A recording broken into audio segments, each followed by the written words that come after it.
Hi friends, good morning. ఎలా ఉన్నారు? I hope అందరూ బాగున్నారని అనుకుంటున్నా. ఈరోజు ఒక మంచి రెసిపీతో మీ ముందుకు వస్తున్నా. ఇది మష్రూమ్స్, క్యాప్సికమ్ అండ్ నానబెట్టుకున్న గ్రౌండ్ నట్స్ కూడా, ఈ 3 ఐటమ్స్తో ఒక మంచి రెసిపీ చేయబోతున్నాను. ముందుగా వీడియోలోకి వెళ్ళిపోదాం. ముందుగా వాష్ చేయకుండా ఫస్ట్ పీల్ ఆఫ్ చేసుకొని అప్పుడు క్లీన్ చేసుకుందాం మష్రూమ్స్ని.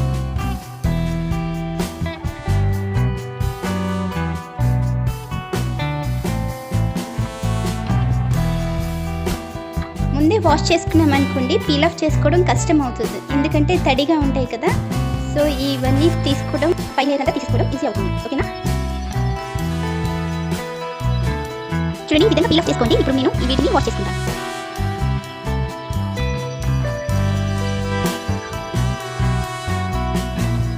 చూడండి, ఈ విధంగా కట్ చేసి పెట్టుకుందాం. చూడండి, 1 స్పూన్ చైనా పౌడర్ యాడ్ చేసుకుంటున్నాను ఇందులో. నెక్స్ట్ ఫ్రెష్ కర్డ్ యాడ్ చేసుకుంటున్నాను.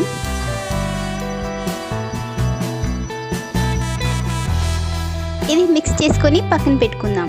1 spoon ground nuts, 2 green chillies and 1 medium size tomato, curry leaves కూడా వేసుకొని వీటిని ఫైన్ పేస్ట్ చేసుకుందాం.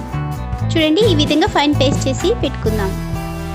ఇంకా స్టవ్ ఆన్ చేసుకొని ప్యాన్ హీట్ చేసుకుందాం. ప్యాన్ హీట్ అయిన తర్వాత ఆయిల్ యాడ్ చేసుకుందాం. చూడండి, ఆయిల్ హీట్ అయిన తర్వాత ఆవాలు, జీలకర్ర వేయించుకుందాం.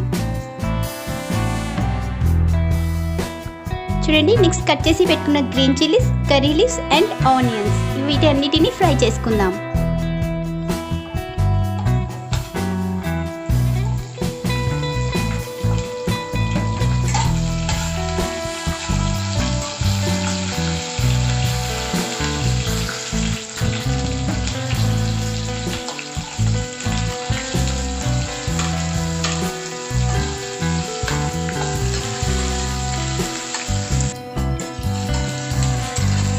చూడండి, నానబెట్టుకున్న గ్రౌండ్ నట్స్ యాడ్ చేసుకుందాం. నెక్స్ట్ కట్ చేసి పెట్టుకున్న క్యాప్సికమ్ పీసెస్ యాడ్ చేసుకుందాం.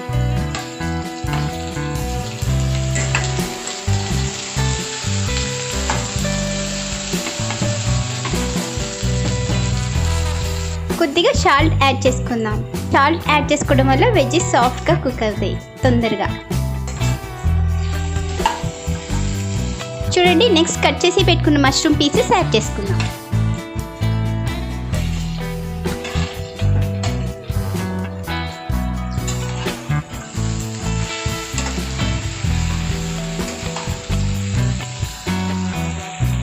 ఒక 5 మినిట్స్ సాఫ్ట్గా కుక్ అయ్యేంత వరకు వేయించుకుందాం. చూడండి, within no time veggies అన్ని సాఫ్ట్గా కుక్ అయిపోయింది. నెక్స్ట్ 1 స్పూన్ ధనియా పౌడర్. వెజ్జెస్ అన్ని ఫ్రై అయిన తర్వాత జింజర్ గార్లిక్ పేస్ట్ యాడ్ చేసుకోవాలి. ముందే యాడ్ చేసుకున్నామనుకోండి, ఫ్లేవర్ అంతా పోతుంది. ఇప్పుడు జింజర్ గార్లిక్ పేస్ట్లో కొద్దిగా ఒక వేయితే చాలు. Next red chilli powder add చేసుకుందాం. నెక్స్ట్ టర్మరిక్ పౌడర్ యాడ్ చేసుకుందాం. Next Kashmiri red chilli powder add చేసుకుందాం.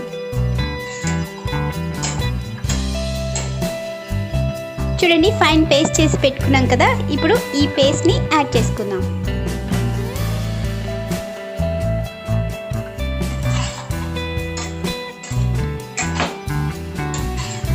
చూడండి, ఇది చాలా టేస్టీగా ఉంటుంది ఈ కర్రీ. వీడియోలో చూపించిన విధంగా మీరు ట్రై చేస్తారని అనుకుంటున్నాను. ఈ విధంగా ఒక 5 మినిట్స్ కుక్ చేసుకుందాం. జస్ట్ గ్రేవీగా. నెక్స్ట్ గ్రేవీ కన్సిస్టెన్సీ కోసం వాటర్ యాడ్ చేసుకుందాం.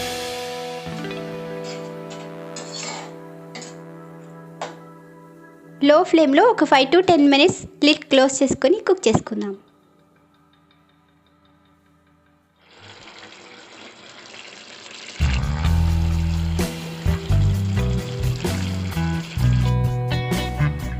చూడండి, ఇప్పుడు లిడ్ ఓపెన్ చేసి చూద్దాం. వావ్, నైస్ స్మెల్ వస్తుంది. చూడండి, చాలా కలర్ఫుల్గా ఉంది కదండి కర్రీ. ముందు మనం సాల్ట్ యాడ్ చేసుకోలేదు కదండి, ఇప్పుడు సాల్ట్ యాడ్ చేసుకుందాం. అంటే ఆనియన్స్ ఫ్రై అయ్యేటప్పుడు సాల్ట్ వేసుకున్నాం కదా, వెజ్ సాఫ్ట్ అయ్యేందుకు. తర్వాత మళ్ళీ ఇప్పుడు యాడ్ చేసుకుందాం. ఓకేనా? నెక్స్ట్ ఇప్పుడు కర్డ్ యాడ్ చేసుకుందాం. శనగపిండి మిక్స్ చేసి పెట్టుకున్నాం కదండి, ఇది ఇప్పుడు ఈ స్టేజ్లో వేసుకోవాలి.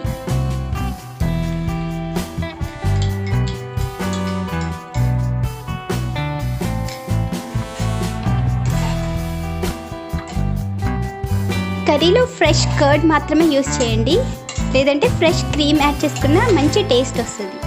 ఈ విధంగా ఒక 10 మినిట్స్ కుక్ చేసుకోండి. ఈ కర్రీ రైస్, పరోటాస్, చపాతీస్ అన్ని కాంబినేషన్లో తినచ్చు. చాలా టేస్టీగా ఉందండి. చూడండి, ఫైనల్గా వెజ్ మసాలా పౌడర్ యాడ్ చేసుకోండి.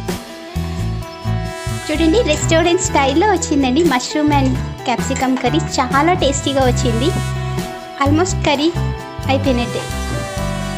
చూడండి, ఇప్పుడే టేస్ట్ చూశాను, చాలా టేస్టీగా వచ్చింది.